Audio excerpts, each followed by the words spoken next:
দেড় বছর আগে একটি কালভার্ট নির্মাণের কাজ শুরু হয় নীলফামারীর কিশোরগঞ্জে। এরপর বছরের পর বছর পেরিয়ে গেছে, কিন্তু এলাকাবাসী মুখ দেখেনি কালভার্টের। উপজেলা প্রকৌশলী কার্যালয় সূত্রে জানা গেছে, নিতাই ইউনিয়ন পরিষদ সংযোগ সড়কের কাঠবাড়ি এলাকায় ৮ মিটার কালভার্ট নির্মাণের ব্যয় ধরা হয় ৩৫,৬৮,০০০ টাকা। ২০২৪ সালের ২৮ ফেব্রুয়ারি নির্মাণের কার্যাদেশ পায় বরেন্দ্র কনস্ট্রাকশন লিমিটেড। ৩ মাসের মধ্যে নির্মাণ কাজ শেষ হওয়ার কথা থাকলেও কাজ হয়েছে মাত্র ৫%। কন্ট্রাক্টর এর আগে ছিল, ওরা পালিয়ে গেছে। বর্তমান আবার আসছিল একদল, প্রায় ১ মাস থেকে এরকমই আছে ব্রিজ।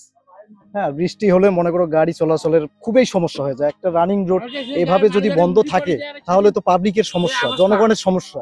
এদিকে আবাদি ভুঁই, কতগুলো সমস্যা হচ্ছে, মানুষ ঠিকঠাক ভাবে আবাদ করতে পারতেছে না এই পানির জন্য। যে রাস্তাঘাটে যে সমস্যা হয়েছে, যানবাহন তো খুবই কাঁচা লাগে গেছে। মনে করেন যে সেদিন আমি ১,২০,০০০ টাকার মাল দিয়ে আমি পরিচয় ধরছিলাম এই জায়গায়। আর দীর্ঘদিন ধরে কাজ করেছে, যে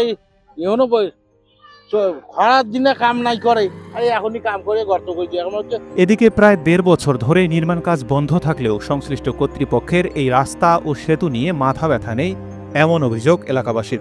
বর্ষা মৌসুমে নির্মাণাধীন কালভার্টের দুপাশ তৈরি হয় বড় বড় গর্ত।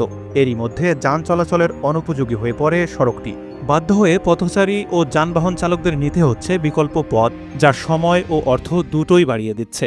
এখানে যে পুলটা ছিল আগে, যে পুলটা ছিল অনেক অনেক উপকার হতো আমাদের, যে গাড়ি চালাতে কোনো সমস্যা হতো না। এখন যে সমস্যা হচ্ছে, এখানে প্রতিদিনই অ্যাক্সিডেন্ট হওয়ার সম্ভাবনা বেশি থাকে।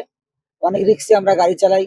আর স্কুলের ছাত্ররা এখানে যাতায়াত করে। আমরা স্কুলে যাই, আমাদের যাতায়াতের জন্য সমস্যা হয়। এখানে রাস্তাটা ভাঙ্গা, তার জন্য রিক্সা ভ্যান কখনো উল্টে যেতে পারে। বিষয়টি নিয়ে উপজেলা প্রকৌশলী মাহমুদুল হাসান ক্যামেরার সামনে বক্তব্য দিতে রাজি হননি। তবে তিনি মুঠোফোনে জানান, ঠিকাদারকে আমরা লিখিতভাবে চিঠি দিয়েছি, দ্রুত কাজ শেষ করা হবে।